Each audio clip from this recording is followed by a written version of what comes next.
Once again, I want to say Happy New Year to you, and you're welcome to the first Sunday service in the year 2021. Our topic this morning is dangers of unbelief. Dangers of unbelief. Mark chapter 9, verse 23 to 24. Mark chapter 9, from verse 23 to 24. And Jesus said unto him, If thou canst believe, all things are possible to him that believeth. Verse 24 says, And straightway the father of the child cried out and said with tears, Lord, I believe, help thou my unbelief. Amen. Unbelief, we are going to see the word unbelief before we go deep into the topic. Unbelief is the direct opposite of the word belief. Unbelief is simply the lack of belief. The lack of belief. When you believe, you understand that you know that this thing is possible. Oh, I like the faith. I like what you're saying. This thing you're saying is true. But unbelief is the direct opposite of belief, which simply means the lack of belief. Meaning you don't believe this thing is true. There's no truism in whatsoever you're hearing or whatever you are seeing, or the color, the texture, or the rigidness of something. You don't even believe that this thing is true. It may be that you don't believe this is possible, or you don't believe this is impossible rather. So unbelief is directly countering the word belief. It is saying that I don't agree with that notion. I don't agree with that statement. I don't agree with that culture. But straight away, as believers in Christ, there's one thing that is really common with the word unbelief. Most believers or most churchgoers tend to believe that when their problem is higher than them, that there's no God. How do they do that? They give God a timeline. If you don't do this for me, no God. God, this is not my last try. Whereas you breathe tomorrow morning, you will breathe next tomorrow morning, you see 2022. And then you are giving God your last try. You are saying, God, if you don't do this thing for me, there's no God. Meanwhile, there are some people called the atheists that do not believe that there's God at all. They believe in their own mindset, in their own creation of mind. They believe that there's no God. They believe in themselves. One of the strongest challenges God has is how to help us out of our unbelief. Unbelief really has the ability to weaken God's hand and can stop us from getting help from him. When you don't believe in somebody, I beg, please don't expect something from that person. You will not get it. Unbelief has a way of withholding something from you. For example, if you don't believe in a prophet, and then the prophet now prophesies, sorry, it's not come to pass. Except it is your own personal notion that this thing will work for me. The atheist method of things working for them. That's why we have a theme for the year, soaring higher. Do you believe in the theme for the year? So that it will work for you? Sometimes unbelief makes us to hear but not believe. We see the gravity of what is said, and then we say, is this thing possible? Are you sure I'm going to get my own car this year? You already started believing that it is impossible for you not to get that particular thing. Your human nature is telling you is impossible. Praise the Lord. Unfortunately, instead of us to focus on how to develop our faith, we rather focus on the magnitude of our challenge and start feeling doubtful because we walk by sight. Instead of us to start feeding our faith, in other words, putting your mind to test. I need to get this shoe. I'll get it. You know that it's very small, but you know when money enter your hand, you normally squander it. So you need faith to buy the shoe. So test it there. Immediately the money come, a problem surface. You do not attend to the problem, you attended to the shoe. Faith. The problem is solved. I wish you put the money in the problem, you won't have the shoe. But now you put the money in the shoe, the problem is solved. Praise the Lord. You go higher. You say, okay, God, I want to start molding block. Don't say I want to start building house. You know, sometimes your flesh will tell you it's impossible. So mold block alone is 300 naira. One block. One. You give your children sometimes 400 blocks to eat in a day. You give your children 400 blocks to eat. Sometimes you buy gala for them 200. In those days, there are some blocks they sell 250. This year's planning, not just prayer, not just we have to plan so I will achieve the prophecy for the year. So sometimes to achieve some certain things are really small things, but we do not want to start it very small. In other words, we don't want to save that particular money. See, this year when you give out money to your children, know that you are giving out your house. Now block be that. I didn't say don't give to them. Oh, praise the Lord. We fail to feed our faith. We remove focus on the faith part of it because you know when problem come you are not seeing your faith again. We focus our eyes on the magnitude, the hugeness of the problem. Hey, no money and school will soon resume. You focus on the magnitude of the challenge and leave your faith behind. Doubt crept in. Open to the book of Matthew, chapter 28, from verse 17. 16 and 17, sorry. I want somebody to read from the audience. Matthew 28, 16 and 17. Then the 11th disciple went away into Galilee. Yes. Into a mountain where Jesus had appointed them. Verse 17 is his focus, is the major part. Now read. And When they saw him, they worshipped him, but some doubted. Now, the some that doubted is not other multitude. The Bible specifically said that when the 11 disciples were at the mountain, Jesus Christ appointed 12 at the mountain. But now they are 11 because one is there. Judas Iscariot. When they saw Jesus Christ coming, wow. So we're like, wow, I like this man of God. Wow. They bowed down and worship him and say, God, this guy carrying this man. The others were like, are you sure this guy is the Messiah? Inside the 11.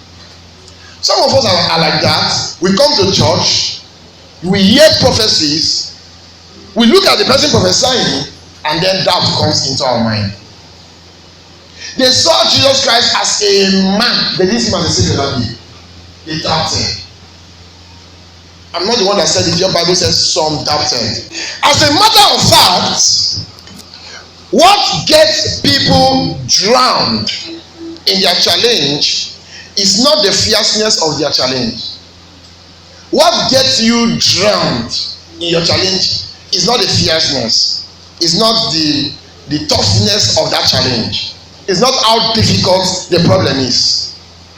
It is their unbelief. Sometimes you even need somebody to encourage you to leave your problem, your comfort zone.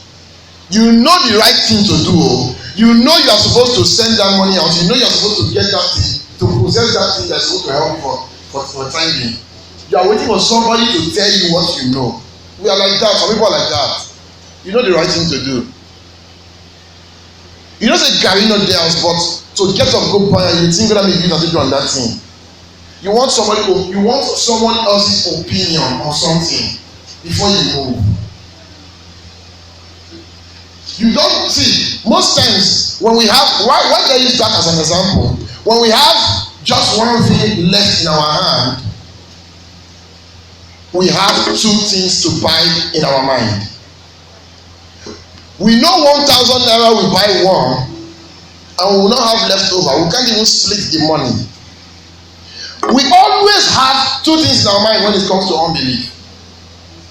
A faithful person sees one thing and leaves the other for the other day.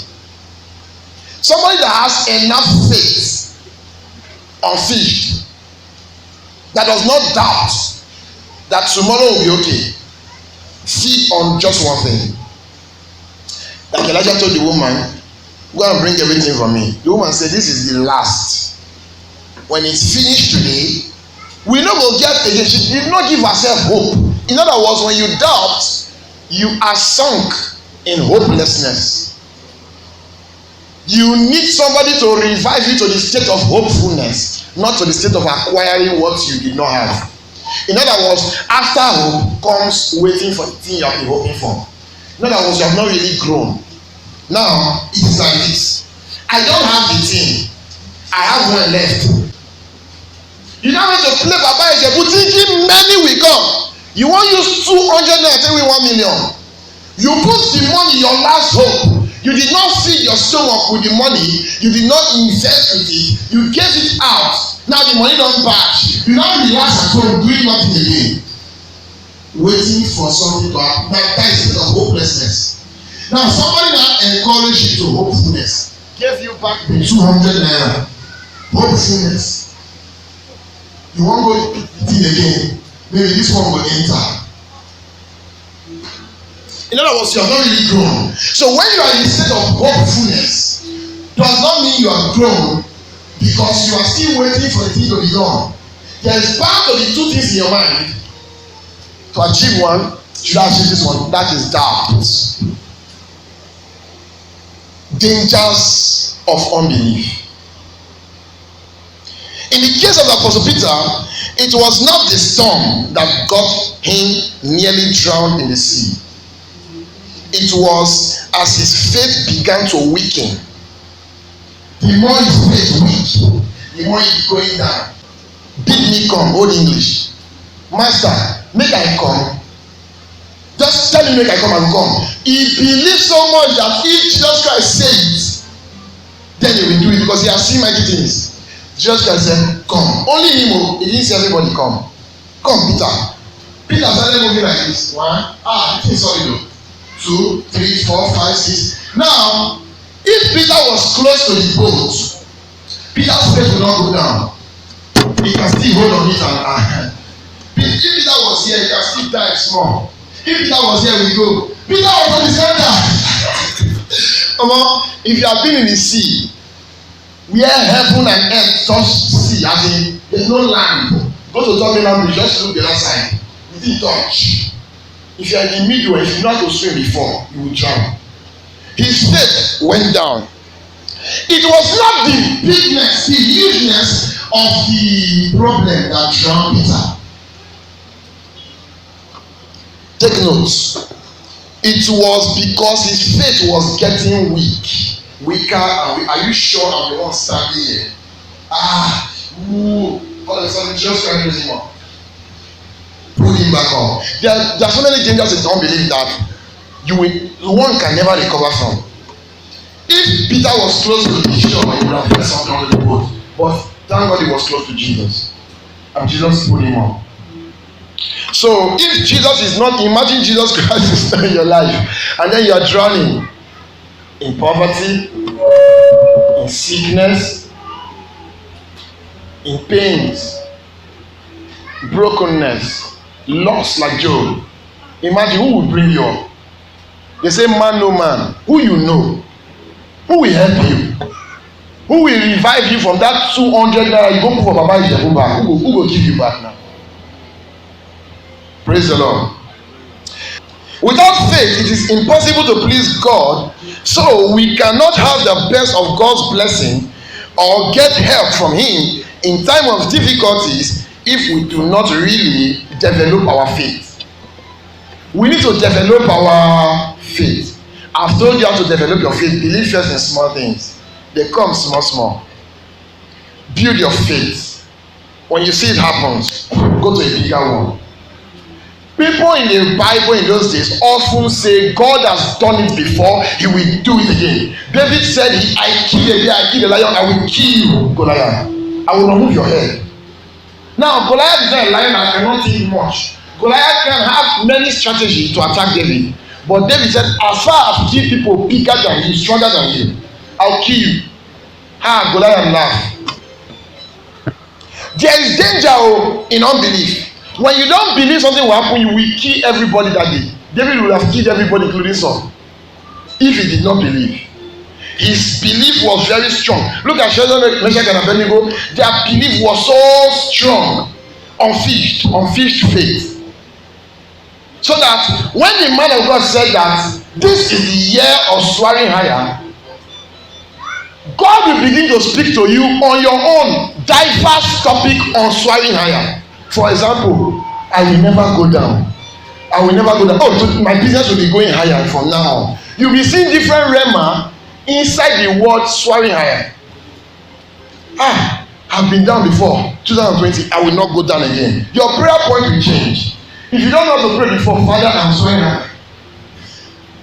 You believe on it. You anchor on it. Don't use your New Year resolution. It will not work. In those days, we say, okay, this is our New Year resolution. Our sockets, our computer socks will reach here on the year day. We will be in school first thing in the morning by 7 o'clock. That is January. February, 7:30, we're in school. Socket is not reach here. March, socket is not reach here. We are going to school 8 o'clock, sometimes 7:50. Now, we don't enter the first day deep. The socks Sunday, you know the way you wear shoe, your socks will be coming out from your. Only you will be shaking your socks like this. You have to do your socks like this. You'll be looking dirty. Your New Year resolution is scattered. Now you are not even coming late or I'm not feeling fine. Don't work on New Year resolution. Work on what the man of God has said. He said this is the year of soaring higher. In other words, if you don't believe before that you will grow this year, that you will buy your car this year, it has been spoken. Believe. You don't have a job and you think you cannot buy the car this year. Believe. Our job is to listen, go and do, and come back and give testimony. Praise the Lord. In Hebrews chapter 3 verse 19, Amplified version, it says, so we see that they were not able to enter, that is, into his rest, the promised land, because of unbelief and an unwillingness to trust in God. They could not enter the promised land. The men of old died in the wilderness and could not enter into God's rest because of lack of ability to trust God. No matter how anointed you are, no matter how anointed you are, or the numbers of years you have spent in the church, if you stop studying and meditating on God's word, what is God's word? There's such a word like this, soaring higher. This is God's word. If you don't meditate on God's word, your faith will begin to weaken. People of great faith are people who daily develop their faith through studying of the word. How many times you see, thank God last year's gone, we will not judge you by last year. Study your word every day. Amen. Read your Bible and pray every day. Praise the Lord. Say, I will read my Bible. I will study God's word. If you look at our theme for this year, soaring higher, you will see the word Deuteronomy, right? 32:19.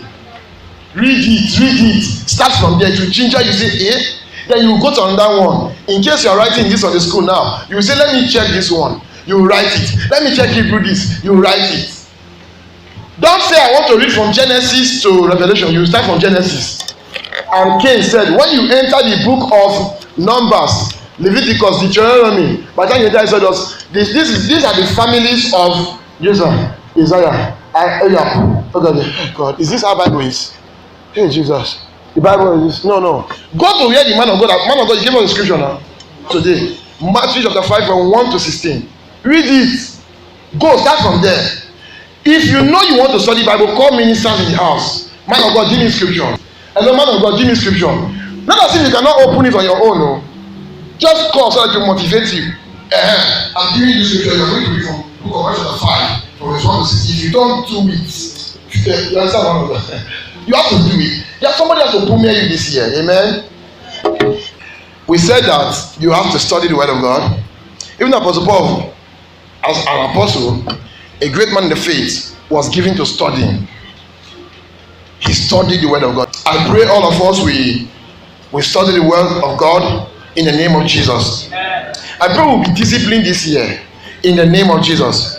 I pray God will strengthen you to study His word. Sleep will not come to your eyes. In the name of Jesus. When you are weak, you hold the Bible and you stand up. When you are weak, you are going. See me, I don't finish Bible 5 times.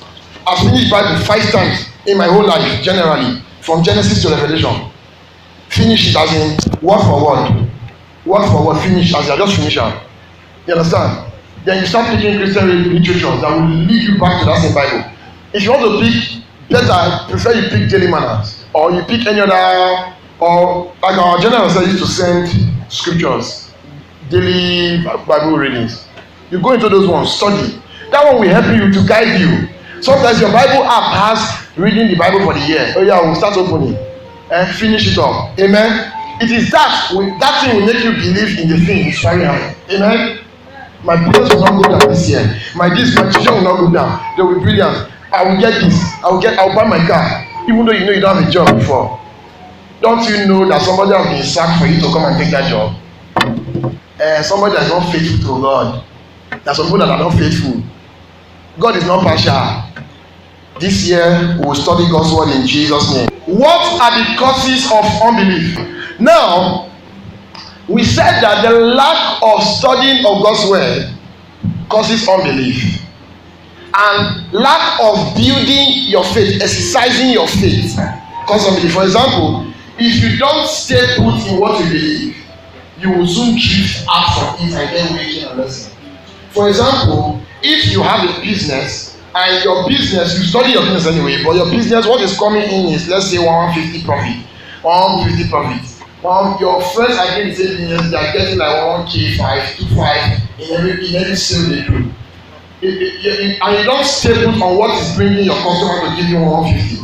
Do you know you can have 150 profit times 50 heads of human being, and that your friends are having 15 times 4 heads? Who get money price?